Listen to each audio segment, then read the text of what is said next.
بص احمد، طبعا الفيديو بتاعك اثار الجدل بشكل مرعب. اونلاين انت بتشتغل كم يوم في الاسبوع يا احمد؟ 3 ايام مثلا. 3 ايام. طبعا ان احنا مثلا ارباحنا متفاوته ما بين كبير وصغير. ارباح السنه كلها 2025 مثلا عملنا كام؟ يعني سابقه قول 84,000. 74,000 دولار. 84. اهم استشاره احب ان هي تكون كامله للناس، لان دي اكتر استشاره كان اثار عليها الجدل وناس كتيره جدا اتكلمت بشكل غير لائق. فانا كان احرى بيا ان انا اوضح الموضوع، وبعد كده اقول لهم ان انا مسامح او لا. في ناس انا مش مسامحها اطلاقا اطلاقا، ولا هسامحهم ليوم الدين. غلطوا واتهموني بالاصل نصب وفيك ومش فيك وبتاع. انا مش مسامحك ليوم الدين وهقتص منك قدام ربنا. وفي ناس دخلوا بكل احترام يا كابتن، عايزين بعد اذنك المجال توضحه لنا، تقول لنا عليه علشان احنا عايزين. فانا عامل الفيديو ده للناس دي، ازاي تقدر تكسب الاف الدولارات وانت قاعد في بيتك لو انت عندك الامكانيات دي. وده المجال، وريني شطارتك وانجح وانا هبقى مبسوط جدا بنجاحك. الو. الو. يا مساء الفل. طبعا انا مركب المايك بقى وعامل لك قعده عرب، فاهم؟ طب حلو. بص احمد، طبعا الفيديو بتاعك اثار الجدل بشكل مرعب. اونلاين انت بتشتغل كم يوم في الاسبوع يا احمد؟ 3 ايام مثلا. 3 ايام. طبعا ان احنا مثلا ارباحنا متفاوته ما بين كبير وصغير. ارباح السنه كلها 2025 مثلا عملنا كام؟ يعني سابقه قول 84,000. 74,000 دولار. 84. 84,000 دولار، اللهم بارك. يعني وانت اكيد انت متابع الاول صح الردود بتاعت الناس وكل الكلام ده. ايوه. لما شفت ردود الناس على الفيديو اللي هو شخص بيكسب اللهم بارك عمل في السنه ببيع البيزنس بتاعه وصل ل 300 حاجه و30 الف دولار. طب سيبك من البيزنس، انا بكسب في الشهر 10 او 5 او 20 وكل الكلام ده موجود. فانا عامل فيديو معاك الاول، ربنا يجازيك خير الاول ويكون في ميزان حسناتك. خلاص انك انت وافقت ان احنا نتكلم في القصه دي، ويجازيني خير برضو ان احنا هنوضح للناس ايه هو المجال اللي بيكسب الارقام دي، وهل الارقام دي اكتر حاجه ممكن نوصل لها او لا. اولا خلينا نقول المجال اللي بيكسب. اول حاجه خلينا نقول المجال اللي بيكسب بالدولار. خلاص كده وانت قاعد في بيتك بتشتغل 3 ايام بس. ده كان حصيلة كام سنه شغل واشتغلتوا ايه ازاي؟ هقول لك انا على حاجه. اوضح حاجه للناس، بس هو ده يعني زي تجاره، زي التجاره دي بتكسب اي حد. فانا ممكن مثلا بدل ما انا متشاف في شارع، فانا دلوقتي انا متشاف على موقع بالنسبه لناس كتير قوي، ولا هو شوبيفاي ولا الكلام ده، واصلا الناس داخله تشتري الحاجه. فدي المعلومه اللي الناس مش اخده بالها منها، عشان ناس كتير مش مصدقه. تعقيبا على الحته دي برضو، يعني احمد ما اختارش ان هو يفتح في الاوبريشن، يدفع ايجار، يدفع ميه، يدفع كهرباء، وفي نفس الوقت العدد بتاعه هيكون محدود في الارض، الكثافه السكانيه. لكن احمد قرر يفتح فين؟ في منصه او على السوشيال ميديا اللي هي ملهاش عدد محدود من البشر اللي ممكن يشتري او يشوف. صح كده؟ انت كده بتشوف ناس بتبقى فاتحه في الشارع بتكسب كتير قوي. فما بالك انت مش فاتح في الشارع بس، انت فاتح، ممكن تكون فاتح في دوله كبيره، واصلا الزباين جايه لك لحد عندك. الناس جايه تبحث عن سباتيولا مثلا. فانا مثلا دخلت، الناس دخلت تبحث عن الحاجه دي، هي اوريدي دخلت، مش انت هتسوق لهم. عكس حاجات اللي هي السوشيال ميديا اللي هي الشوبيفاي والكلام ده، الناس اللي بتعمل هوديز او كده، انت مش بيبقى في دماغك الهودي قد كده. لكن انت بتبقى هناك في امازون او جوميا او نون او ايا كان، بيبقى في سوفت ويرز بتخليك تعرف ايه الحاجات اللي عليها طلب، زي الكيورد مثلا. الكيورد ده مثلا عليه مثلا let's say مليون سيرش فوليوم، او مثلا 100,000 سيرش فوليوم. فال100,000 سيرش فوليوم دول انت عايز منهم نسبة. نفترض ان هي بتكونفيرت مثلا 1% من ال 100,000، فانت بيجي لك 1000 مبيع في النت بروفيت بتاعك. مثلا لو بنقول انت بتكسب فيه يعني $10، فانت كده $10,000. دي حاجه كده يعني حسبة كلابي كده، مش مهمه قوي. بس انا بقول لك يعني ان الموضوع بيمشي ازاي؟ لا، ترافيك جامد بيجي من بره، ان هو الترافيك ده جاي عليك اصلا. طيب قول لنا احمد بقى عشان الناس برضو انت فين؟ يعني شغال فين؟ بتعمل ايه؟ افتح اكونت على ايه؟ هو امازون ممكن واحد يدخل يشتغل عليه من امازون. يعني احنا بنشتغل على امازون، بتفتح اكونت على امازون امريكا؟ بالظبط. تمام. امازون امريكا او امازون، في امازون مصر، في امازون السعوديه، في امازون الامارات، في امازون المانيا، في كتير. بس هو اكتر حاجه طبعا، اكتر طلب في امازون امريكا، وفي نفس الوقت امازون امريكا اكتر حاجه عليها منافسه. فانا بالنسبه لي، بالنسبه لاي حد عايز يبدا امازون مصر. امازون مصر ليه بقى؟ لان هو فاهم هنا السوق وفاهم الناس محتاجه ايه، يفهم الاوبريشنز بتاعه الموضوع. اكيد مش هيجي بيكسب بالجنيه مصر، مش هيكسب كتير، وفي نفس الوقت في ناس بتكسب من امازون مصر فلوس كتير قوي، كتير برضو قوي. ممكن تعدي الارقام دي. تقدر تقول لي رقم؟ احنا عايزين نقول رقم حقيقي فعلي انت عارفه. في ناس بتدخل ملايين يعني، بس أنا يعني ما شفتش بعيني، بس أنا في ناس اعرفها بتدخل ملايين، اعرفهم من بعيد كده. مش قالوا ارقام فعليه، بس بيدخلوا ملايين في الشهر. الفكره بقى ان انا مثلا عايز ادخل في حاجه زي كده، صعب ان انا ادخل، ودي حاجه مهمه، ان انا ادخل لمجرد ان احمد بيكسب $10,000 مش في كده بس الشهر. برضو، ان انا ادخل في حاجه انا مش فاهم فيها. يعني مثلا انا هبيع الحاجه دي، انا اكتر حاجه بستهلكها الحاجه دي، انا بستهلكها، فانا فاهم فيها. او الحاجه دي انا مثلا مش بستهلكها، بس الحاجه دي انا بحبها، فانا قادر اميز نفسي فيها. يعني مثلا انا ما ينفعش ادخل في حاجه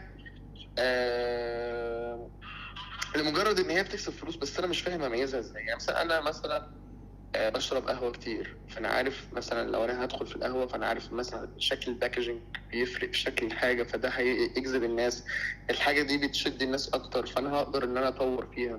لكن انا ما ينفعش ادخل مثلا في مجال زي الملابس، انا بلبس لبس تقليدي جدا، ماليش في الفاشن، فانا كده مش هميز نفسي.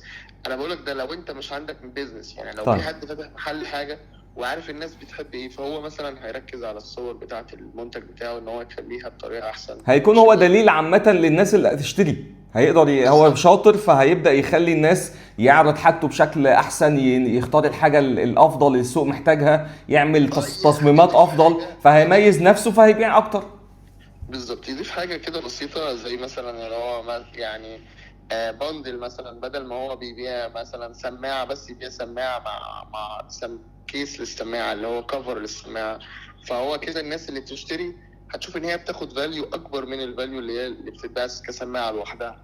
ف هيبقى هو كده كسر المنافسه. طيب ده كله انا بقول لك في امازون مصر. في امازون مصر ده كده ممكن لو حد ما معوش ميزانيه بادجت خالص، ممكن يعمل اكونت. انا بقول لك اهو ازاي تبدا من الصفر. الله تعمل ينور اكونت امازون. عليك، كمل. انا بقول لك اهو امازون اف بي اي مصر، وكمان تعمل فولفيلمنت باي ميرشنت. يعني ايه فولفيلمنت باي ميرشنت؟ يعني ان انا اللي هوصل الحاجه. هتوصلها ازاي؟ يجي لك مندوب امازون. مندوب امازون ده انت مثلا نفترض ان انت هتبيع سماعه، السماعه دي مش معاك في ايدك اصلا، وانت عرفت ازاي تعمل ليستنج، وازاي تعمل صور وكلام من ده، اللي هو الكيوردز وكده.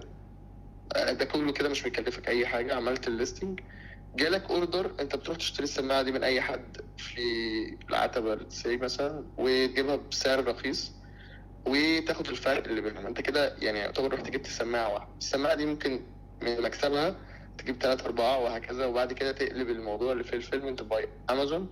فانت بتودي البضاعه بقى للمخازن. المخازن دي بقى انت بتبقى تكلفه هنا، تكلفه الفيز بتاعه التوصيل ارخص. فهنا ممكن تكبر نفسك بالطريقه دي. وانت كمان انت يعتبر انت ما فرقتش راس مال، انت عملت تيست للموضوع، ان انت ما كانش معاك المنتج بالظبط، اصلا ولا كسبت في حتى خبرة، طريقة تعامل، كيفية الادوات اللي هستخدمها، الابلكيشن ايه هي بتاعته الاماكن برضه. اللي هجيب منها عشان اوفر، نزلت في الاوبريشن بشكل عام، فهمت الدنيا. بالظبط. بعد كده يعني عملت وفهمت تيست الدنيا للموضوع. بارخص التكاليف، يعني ما دفعتش. بالظبط. في بعد كده فهمت الدنيا وكسبت من الموضوع فلوس. ممكن يعني تروح بقى، انت خلاص فهمت اللعبه كلها، تروح بقى امازون امريكا، بقيت عارف ازاي انا هعمل ده وده وده وده وده. امازون امريكا بقى طبعا بالعمله الصعبه، فانت بدل ما بتكسب مثلا هنا، انت ممكن تكسب في الحاجه مثلا 200 جنيه، هم $4، انت ممكن تكسب هناك في الحاجه على حسب سعرها برضو. ممكن تكسب فيها مثلا، في ناس بتكسب 30 و40 دولار في القطعه الواحده. فانت الموضوع اختلف تماما بقى. ده كلمنا عن ده منتجك انت كده كده كنت اشتغلت في حاجات كتيرة جدا زي الملابس وبلا بلا بلا. بالظبط.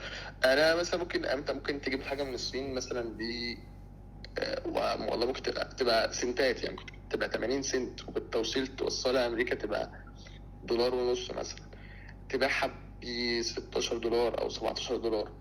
الفرق ده كله بيبقى فيه طبعا احنا كده بنكسب حوالي 1000%. 14. 1000%. لا، ما انا هقول لك على حاجه. في بقى فيز، يعني ريفيرال فيز دي بتبقى 15% من المنتج، يعني 16. تمام. خلينا نقول يعني ان هم مثلا هيبقوا $2 $3 مثلا. انت ما زلت برضه في 1000%. طيب ماشي. انا يعني بقول لك برضه توضيح لكل حاجه. تمام. في اللي هي في الفيلمنت فيز، اللي هو بيشحن البضاعه وبيغلفها والكلام ده. فده كله مثلا هيقف عليك مثلا، خلينا نقول $5 مع $1.50 اللي هم التوصيل والشحن وكده. والتصنيع. بتتكلم في 6.5. بتطرح من ال 16 او 15، انت كسبان 10 تقريبا او كمان 9. وفي اعلانات طبعا، عشان في ناس تيجي تقول لك انا ما اتكلمش عن اعلانات. الاعلانات دي طبعا بتبقى بتستقطع من الموضوع ده، على حسب برضو المنافسه والتكلفه والمنافسه وانت مميز ولا لا. ممكن المبيعة بتيجي لك $2 او $1 تحطها على الموضوع لغايه لما تبقى اورجانيك، تبيع اورجانيك من غير اعلانات يعني. تبقى تاخد بقى $8 او $9 دول لوحدهم. النت بتوعك. بالظبط. انا كده انا قلت لك تكلفه ارخص، يعني ارخص منتج ممكن تكلفه. في حاجات ممكن تكلفها يعني تتباع $70 على امازون، يبقى الفرق بتاعك اللي ليك انت 40 مثلا او كده. ما شاء الله. تمام. طيب سؤال، احنا بنشتغل من البيت ازاي؟ يعني انت مثلا انت شوف كل اللي هو قاله ده، اللي جاي ده مفاجأة للناس. هو بيصنع في الصين وهو قاعد في البيت، بيعمل الاوردر بتاعه في المصنع في الصين، بعد كده بتشحن امريكا، امازون امريكا، خلاص كده. بعد كده بيبدأ يبيع من هناك. كل الكلام ده هو في البيت بعملية تشغيل لا تتجاوز ال3 ايام عمل، صح كده؟ و3 ايام عمل هو عنده حرية وقت اللي يختاره ويشتغل عليه وما الى ذلك، كلها ايه شبه اوتوماتيكلي يعني. اتفضل. هقول لك الحاجات دي اصلا انت اول ما بتعمل، انت كل حاجه بتاخد فتره. يعني مثلا مرحله التصنيع دي انت بتتكلم لما بتدور على مصانع دي، مثلا خلينا نقول 3 ايام ورا بعض، لقيت المصنع واتفقت معاه، تدور على سامبل اللي هي عينه بتجي لك في خلينا نقول شهر. DHL مثلا هتجيلك في اي حاجه في خلال اسبوع 2 شهر ولا حاجه مثلا. يعني انا بقول لك اي رقم. بعد كده بتطلب الكميه، بتتوصل في شهر. بعد كده طالما وصلت، انت خلاص انت مجهز الكيورز بتاعتك كل حاجه. انت خلاص انت كل حاجه شغاله لوحدها. ممكن بتميز الاعلانات مثلا مرتين في الاسبوع او كده. بس يعني بعد كده اللي هي اللوجيستكس بتاعت الموضوع، ان انت انا وصلت خلاص، هقرب اطلع اوت اوف ستوك، وان انا الاوت اوف الباقي في الانفنتوري بتاعتي ده باقي مثلا منه ممكن عبال ما تخلص اكون انا صنعت ووصلت تاني، فانا ابدا اعمل ده. فممكن ابقى انا في الفتره دي انا واقف لغايه لما اوصل للكميه دي. تمام. وهكذا، واشوف منتج تاني او حاجه تانية عليها ترافيك اعلى، خلاص كده، زي مثلا ماوس، زي كيبورد، زي منتج، زي اي حاجه، واقدر ان انا اصنعها واشحنها وابيعها واكسب منها. في حاجات نت بروفيت بتاعها مثلا 100%، في حاجات 500%، في حاجات 1000%. الربح هنا ملوش غالبا سقف وكبير جدا، وفي نفس الوقت كلها عملية بتدار بشكل بسيط جدا، لكن هي محتاجة السكة ومحتاجة الطريقة. في ناس كتير جدا انكرت هذا الكلام. انت كان احساسك ايه وانت بتشوف كمية الهجوم على كابتن اسلام او عليك او على ان ده مش موجود وده نصب، وانت بتعمله بشكل سهل؟ هل انا صعبان عليا الناس اللي مش اقسم بالله انا ببقى صعبان على الناس. انا ما كنتش مستفيد حاجه ان انا اصلا انشر فيديو زي كده. انت بالظبط، الله يفتح عليك. فربنا يجعله في ميزان حسناتنا، ودي النيه في الموضوع. انت بتكلمني دلوقتي، احنا بنتكلم على حاجه ثانيه، بنتكلم دلوقتي في موضوع يعني عادي. انا بقى الناس دي غالبا بتبقى صدقت مثلا حد بيقول لك تعالى نكسب من مش عارف ايه مثلا كيونت ولا الحاجات بتبقى التسويق الالكتروني العبيطه دي. فهو بيبقى اتنصب عليه، فخلاص هو يعني عشان يشوف نفسه صح عايز يشوف ان كل الحاجات دي كلها نصب، عشان يعني مش قادر يعني. هو عشان البيئه كلها فيها نصب كتير، فبقى يربط اي ربح كبير بنصب. ده الوصف الحرفي الموضوع. وخد بالك برضو مصر، او يعني مصر فيها كميه يعني ناس بتنصب وكتيره جدا جدا. انا دلوقتي هو انا ما قلتش تعالى اعلمك او كده، ولا انا قلت ولا انا على فكره قلت له تعالى خد كورس علشان خاطر تكسب مني، او هعلمك الطريقه انك تكسب زي احمد. ازاي؟ انا ما فيش احمد اصلا كان بيكلمني بسبب استشاره ملوش علاقه هل يا احمد بقى سؤال معلش، هل معنى انك انت كسبت ملايين ده انك مش محتاج استشاره؟ لا طبعا. هسألك سؤال بما يرضي الله قدام الناس دي، انت لو كنت اخدت الاستشارة دي في الوقت المناسب قبل ما تحصل لك المشكلة، لا لا كنت لا هتوفر على نفسك كام؟ قول لي الرقم. كتير، لا كتير كتير، ملايين يعني. كان هيوفر على نفسه مثلا بالميت حوالي 8 مليون جنيه، بالظبط. صح كده؟ ده بس بالعكس احمد، اي حد معاه ملايين وشاطر هو اللي بياخد الاستشاره، لانه فعلا اوقات احمد جاي اصلا وهو خسران 125 الف دولار بسبب حركه بسيطه وخايبه جدا.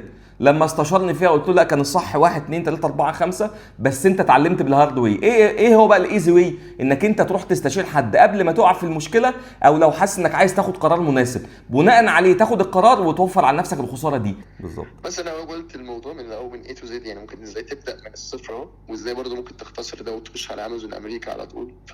يعني انا اعتقد امازون امريكا يكلفوا كام الاكونت طيب بجمله المعلومات اللي بتتقال؟ ممكن يكلفوا كعمايل اكونت ممكن مثلا ممكن $600 و يعني يجيب المنتج يتست مثلا بكام قطعة صغيرة كده الأول، يكلفوا مثلا نقول 1600 $1600. 1600 1600 دول يعني أعتقد إن هو يعني يوم ما يكون فشل هيكون بريك إيفن، إن هو يرجع ال $1600 دول زي ما هما. وبعد كده ممكن أصلا لما يلاقي نفسه إن هو بريك إيفن وإن هو الموضوع ماشي وإن الدنيا سهلة وبسيطة، فممكن بعد كده إن هو يضيف فلوس أكتر، يفهم أكتر ويعمل يعني يجيب حاجات اكتر او احسن، يعني يكون فاهم غلطاته فين. اصل ما حدش بيتعلم، يعني مستحيل ان هو حد من منتج واحد يتعلم. فطبيعي ان هو ممكن يدخل امازون مصر الاول، يفهم هنا الاول، يفهم ازاي يظبط ده كله، بعد كده يخش في امازون امريكا. طب. او امازون الامارات، السعوديه، المانيا، ايا كان. في سؤال اتسال وانا عايزك ترد عليه، وانا هرد عليه يمكن قبلك او بعدك. هو ليه لما احمد بيكسب الرقم ده باع البيزنس بتاعه؟ يعني مثلا احمد كان بيكسب في المتوسط، او احنا قلنا في السنه 84 الف دولار، كسبهم خلاص نت بروفيت بعد كل ده من غير ما يبيع البيزنس، مع انه كان عامل الاكونت او شاريه مثلا ب $1000. ليه باعه ب 250 الف دولار؟ ايه اللي يخلي احمد يبقى يعني ايه يعمل كده؟ الريسك، يعني انت عندك ريسك، خوف من حته انك تصحى تاني يوم تلاقيه مقفول، ده ريسك كبير جدا. مش كده وبس، يعني ممكن الواحد يبقى عايز بس ده من ضمن الاسباب اكسباند، من ضمن الاسباب طبعا. يعني كل الحاجات الاونلاين دي طبعا يعني فلوس، يعني انت طبعا محتاج ان انت يبقى عندك حاجه في الواقع. تمام. في نفس الوقت انت كده طالما اتعلمت انت خلاص الطريقه، فهعمل 1 و2 و3 اكبر وابيع وهكذا. بالظبط. يعني مش مشكله كبيره يعني. بس اعتقد ان انا قلت كده كل حاجه، قلت كل حاجه، كفيت ووفيت، وربنا يجازيك خير. احنا كده اديناهم الطريقه، بس ده مش معناه ان كل اللي هيدخل في المجال هيبقى تاني يوم بيكسب الرقم. انت بقالك كام سنه؟ كل الناس كده يعني، مين هيبيع في الشارع او مين هيبقى بالظبط. لا وفي نفس الوقت مش كل الناس بتبقى، خد بالك، في ناس بتبقى عايزه تعرف بس التسويف القاتل بقى، اللي هو لا بكره، لا بعده، لا الموضوع صعب، لا انا هجيب منين $1600. فالفكره كلها انك لازم يكون معاك برضو ادوات كويسه، لازم تكون شاطر في حته انك فاهم ايه اللي هيتباع، وده هيجي بالخبره. طب انت لازم يكون معاك لغه، صح يا احمد؟ يعني ايه، عندك متطلبات كتيره جدا لازم تفهمها الاول، لانك انت لو رحت علشان احمد او اسلام بيكسب مثلا الرقم ده فاروح افتح عشان اكسب زيه، كانت الناس كلها بقت كوبي بيست وبتكسب وتمام. لكن ده مستحيل انك تشوف حد بينجح في مجال فتروح تقلده عشان تنجح زيه، فتلاقي نفسك بتخسر راس مالك بالكامل وبتضيع وقتك، لانك انت بتدور على انك عايز تكسب بسرعه، وده مستحيل تلاقيه في اي مجال. فاهمني؟ يعني مثلا احمد بقاله كام سنه في المجال؟ 8 سنين. 8 سنين. ده حصيله ال8 سنين، وكل سنه كان بيتطور وبيكبر وبيكسب اكتر وهكذا، بس كان عنده مساحه ان هو يتعلم ده في الفتره دي بشكل سهل. ففي حيثيات كتيره جدا، عشان كده ما ينفعش واحنا بنتكلم في فيديو اقوم قايل اصل المجال ده كذا فانت تروح تضيع فيه وقتك وتتعلم وتصرف فلوس وتسمع مش عارف فيديوهات وتضيع وقت ومجهود وتلاقي نفسك مفيش مكسب فتسيبه وتبدا في مجال جديد. هتفضل طول الوقت من مجال لمجال لمجال، رقصت على السلم، لا اللي فوق شافك ولا اللي تحت شافك ولا فدت نفسك ولا وظفت وقتك. بالظبط كده. عشان كده فكره ان احنا نعمل سبوت على حاجه مهمه كامله كان ده الاساس من الفيديو، عشان تبقى فاهم ان الموضوع مصداقيه 100%، وان كل الكلام ده حقيقي، وانك يمكن البيئه اللي حواليك هي اللي زعزعتك شويه وخلتك حاسس ان اي حاجه بتتقال كذب ونصب والكلام ده كله. لا حاشا لله ان احنا اصلا نمشي في السكه دي. واي نصيحه بنديها للناس من اول ما اتواجدنا على السوشيال ميديا لغايه دلوقتي هي اللي خلت الناس يعني زي احمد او اصحاب الملايين او كل الكلام ده بقى مصدر ثقه بالنسبه لهم، ان هم ياخدوا نصيحه ويتكلموا مع كابتن اسلام، وفي نفس الوقت يكون قادر ان هو يقول كل اللي عنده من غير ما يبقى قلقان عليه يعني. بالظبط كده. فشكرا يا ابو حميد، وربنا يجازيك خير، وللمره الرابعه يعني ان شاء الله يكون في ميزان حسناتك، وربنا يوفقك وتكسر الدنيا، وبدل ال 200,000 دولار ولا 300,000 دولار يبقوا نص مليون ومليون، واشوفك في المستقبل يعني مكسر الدنيا. امين يا رب ان شاء الله. ماشي يا ابو حميد حبيبي، شاكر جدا ليك. شكرا. السلام عليكم. اهو فيديو هيعلمك لو انت عايز تشوف الحقيقة ازاي ناس وصلت من صفر، مفيش رأس مال مفيش اي حاجة، كسب بالدولار وهو قاعد في بيتهم عملية التصنيع. شفت كل حاجة، ما تبقاش تتهكم، عيب لما تتهكم على الناس. انا كل اللي عايز اقوله في الموضوع ان انا افيدك. انا لما باخد استشارة من حد واحس ان هي ان في مجالات كويسة جدا وفي شباب مكسرين الدنيا، بحاول اديك امل انك تشتغل على نفسك، مش ان انا اديك الوهم وخلاص او كذا. بس في حاجات لو انت ما فهمتش الموضوع بتاعها كامل، والراجل ده دخل ازاي او اشتغل ازاي او الى اخره، هتبقى بتاخد الموضوع من على السطح كده وتبقى عايز تنفذه، وتلاقي تلاقي نفسك قصير جدا فيه، مجهودك قليل، خبرتك معدومه، ما عندكش ادوات زي اللغه، زي مهارات الماركتنج، او حته انك تقدر تتعامل على الابلكيشن وايه هي الادوات اللي هتستخدمها عليه علشان تبدا تحلل البيانات وتشوف انت هتعرف توظف المنتج بتاعك، او تعرف تشوف المنتج اللي عليه ترافيك عالي وهكذا. عشان كده افهم الفرق ما بين ان انا ببقى فعلا عايز اخليك تشوف الدنيا مظبوط، وتشوف ان في ناس مكسره الدنيا وفي مجالات حلوه، ابحث عنها، اشتغل فيها. الاوبريشن مش طول الوقت هيبقى كويس، له ريسكات وله مصاريفه الدوريه وله مشاكله. فكره انك تطلع على منصه اكبر الريسك بتاعها قليل، مصاريفها قليله، ارباحها كبيره جدا، عمليه التشغيل فيها بسيطه جدا، المجهود اللي بتضخ فيها اقل بكتير، بما يرضي الله. اقسم بالله عمري، ربنا شاهد عليا ان اقسم بالله ما نزلت اي استشاره غير علشان خاطر اقول لك خد بالك ان في حاجات كتيره جدا حلوه، اشتغل على نفسك وطور وتعلم وافهم الادوات وافهم السوق. ومش معنى ان في ناس بتاخد استشاره ان هم مش شاطرين، كل الناس اللي بتاخد استشاره شاطرين جدا جدا جدا، بس بقى عندهم شويه مشاكل، دماغهم وقفت، محتاج حد يجي يبص من بره معاه، طب انت كان قرارك ده مظبوط ولا مش مظبوط ولا ما الى ذلك، زي ما انت بتسمع كده. ودي كانت اهم استشاره احب ان هي تكون كامله للناس، لان دي اكتر استشاره كان اثار عليها الجدل وناس كتيره جدا اتكلمت بشكل غير لائق. فانا كان احرى بيا ان انا اوضح الموضوع، وبعد كده اقول لهم ان انا مسامح او لا. في ناس انا مش مسامحها اطلاقا ولا هسامحهم ليوم الدين. غلطوا واتهموني بالاصل نصب وفيك ومش فيك وبتاع، انا مش مسامحك ليوم الدين وهقتص منك قدام ربنا. وفي ناس دخلوا بكل احترام يا كابتن عايزين بعد اذنك المجال توضحه لنا تقول لنا عليه علشان احنا عايزين. فانا عامل الفيديو ده للناس دي، ازاي تقدر تكسب الاف الدولارات وانت قاعد في بيتك لو انت عندك الامكانيات دي، وده المجال. وريني شطارتك وانجح، وانا هبقى مبسوط جدا بنجاحك، وهبقى فخور في يوم من الايام ان انا كنت دليل ليك في انك حياتك تتغير وتطور من نفسك وتوصل لحتة طول الوقت كنت بتتمنى توصل لها. سلام عليكم.